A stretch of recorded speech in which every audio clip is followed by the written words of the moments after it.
Good morning. Today 6 September 2025 Saturday. Wisdom of word of God morning ડિવોશનમાં આપ સર્વનો આવકાર કરવામાં આવે છે અને પ્રેમી સલામ પાઠવવામાં આવે છે. આજે સવારે નીતિવચનોના પુસ્તકમાંથી એનો 14મો અધ્યાય અને એની 23મી કલમ પર પ્રભુનું ટૂંકું મનન આપણે કરવા માગીએ છીએ. નીતિવચનો 14મો અધ્યાય અને 23મી કલમ આપણને આ પ્રમાણે કહે છે, સર્વ પ્રકારના ઉદ્યોગમાં લાભ છે, પણ હોઠોની વાત કેવળ દળદાર લાવનારી છે.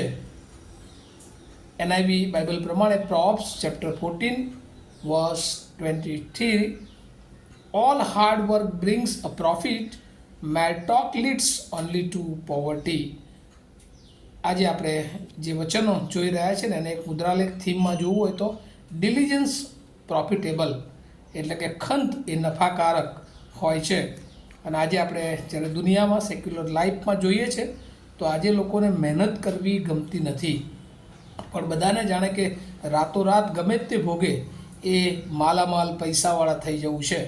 કોઈને હાર્ડ વર્ક કરવું નથી અને ઘણા લોકો એ મોટી મોટી વાતો કરતા હોય છે પણ હોતું કશું નથી, અને એટલા માટે તેઓ હંમેશા એ ગરીબી તરફ આગળ વધતા હોય છે. પરંતુ જે મહેનત કરે છે તે હંમેશા એ લાભકારક એમના જીવનને માટે બને છે. અને એટલે ગુજરાતીમાં એક કહેવત છે કે સફળતા તેને વરે જે પસીને નાય. અને એટલે જે લોકો મહેનત કરે છે, જે હાર્ડ વર્ક કરે છે, પ્રભુ એમના જીવનોમાં સફળતા આપે છે. અંગ્રેજીમાં એક કહેવત છે, profit comes from hard work. અને જે લાભ છે એ હાર્ડ વર્કથી આવે છે અને બાઇબલ પણ એને અનુમોદન આપે છે.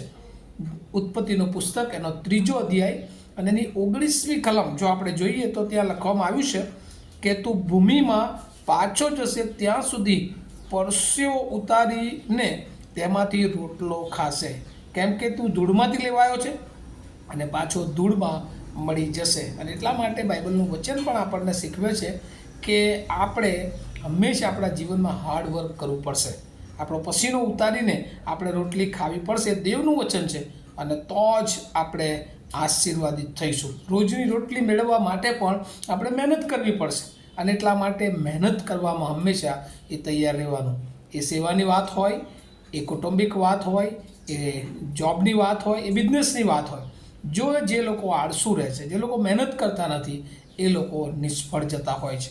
અને એટલે આજે બહુ મોટો જ્ઞાન બાબત પ્રભુ આપે છે. અને એ રીતે આત્મિક જીવનને માટે આપણે વાતો કરીએ કે આપણે આત્મિક જાગૃતિ લાવવી છે, આત્મિક રીતે આગળ વધવું છે, પણ આપણે કદી બાઇબલ વાંચતા નથી, આપણે કદી પ્રાર્થનાઓમાં રહેતા નથી, આપણે કદી સંગતમાં જોડાતા નથી, અને પછી આપણે કેવી રીતે એ આપણા જીવનમાં આત્મિક જાગૃતિ જોઈ શકીએ. અને એટલા માટે ત્યાં પણ આપણે ખૂબ પ્રભુમાં મહેનત કરવી પડે છે. એટલે દરેક ક્ષેત્રમાં જે લોકો મહેનત કરે છે એ લોકોને માટે એ લાભકારક છે. અને અહીંયા બાઇબલમાં તો લખ્યું છે, all hard work brings a profit. સર્વ પ્રકારના ઉદ્યોગમાં લાભ છે. જે કોઈ જે રીતે મહેનત કરે છે પ્રભુ એને આશીર્વાદિત કરે છે, પણ હોઠોની વાત કેવળ દર લાવનારી છે. May talk leads only to poverty. ખાલી વાતો કરવાથી કશું જ થતું નથી. ઉપરથી સમય બગડે છે અને ઉપરથી પોતાના જીવનને એ નુકસાન તરફ લઈ જવામાં આવે છે. બીજું એક પુસ્તક અયુબ એનો 11મો અધ્યાય એની 2જી કલમમાં પણ જે લખવામાં આવ્યું છે કે જાજુ બોલનાર હું જ ખરો છું. મોટેથી બોલનાર એ બીજાઓને જાણે કે એ એટ્રેક્ટ કરી દે છે, એ બીજાને એક પોતાની છાપ પાડી દે છે, પણ ખાલી બોલવાથી કશું થતું નથી. આયોજનો ગમે એટલા હોય, ગમે એટલા પ્લાનિંગ કરીએ, પણ જો એ પ્રમાણે આપણે કામ કરતા નથી તો એ કાર્યમાં આપણે સફળ થતા નથી. આજે સવારે આપણને પ્રભુના વચનોમાં એ પ્રમાણે કહેવામાં આવ્યું છે કે સર્વ પ્રકારના ઉદ્યોગમાં લાભ છે, પણ હોઠોની વાત કેવળ દળ લાવનારી છે.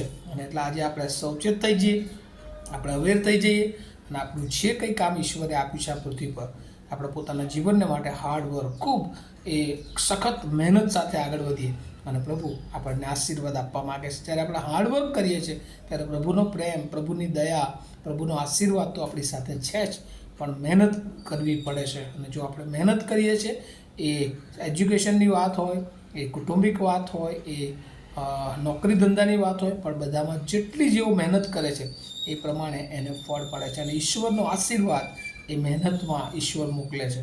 અને એટલા માટે આજે સવારે પ્રભુ આપણને પણ કહે છે જે ક્ષેત્રમાં છીએ ડુ હાર્ડવર્ક, અને આપણે એ પ્રોફિટેબલ, એ બેનિફિટ પ્રભુ આપણને જે આપવા માગે છે એમાં આપણે આગળ વધી. આ વાતો સમજવાને માટે પ્રભુ એની બહુ જ કૃપા આપણે સર્વને આપે. આવો આપણે પ્રાર્થના કરીએ. અમારા જીવંત અને દયાળુ ઈશ્વર અમે આભાર માનીએ છીએ. ઘણી બધી વાર પ્રભુ હવે તમારો આશીર્વાદ હોય છે પણ મહેનત ઓછી હોવાને કારણે એ મેળવી શકતા નથી. આજે સવારે તમે અમને શીખ્યું છે કે દરેક ક્ષેત્રમાં પ્રભુ જ્યારે અમે હાર્ડ વર્ક કરીએ છીએ ત્યારે પ્રભુ તમે અમને સફળતા આપો છો, તમે અમારા જીવનોમાં લાભ ઊભા કરો છો. અને એ જ રીતે એ આત્મિક જીવન હોય કે આ પૃથ્વી પરનું જીવન હોય, એ બધામાં પ્રભુ અમે સખત મહેનત કરીને તમારામાં વૃદ્ધિ પામીએ. અને પ્રભુ અમારા જીવનને માટે જે બધી જરૂરિયાતો છે, નોકરીઓ છે, અમને જે તમે ક્ષેત્રો સોંપ્યા છે એ બધામાં પ્રભુ હાર્ડ વર્ક કરીને અમે તમારામાં આગળ વધીએ.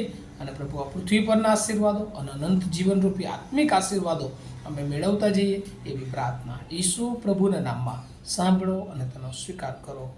Amen. Have a nice day to all of you. Thank you.